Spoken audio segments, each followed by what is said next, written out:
கொள்கை அரசியல்னா இதுதான் கொள்கை அரசியல். சட்டமன்றத்துக்குள்ள இருக்க எம்எல்ஏவும் சரி, வெளியில இருக்க சப்போர்ட்டர்ஸும் சரி, எல்லாத்தையுமே மாக் பண்றதா இவங்களோட கொள்கை அரசியல்.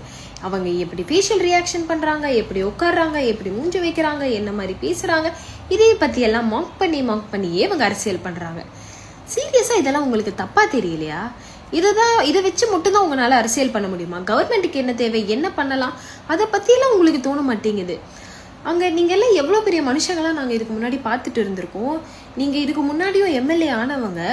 உங்களைய நாங்க இந்த மாதிரி நீங்க மற்றவங்களை மார்க் பண்றதெல்லாம் பார்க்கும்போது அது நல்லா இல்லை.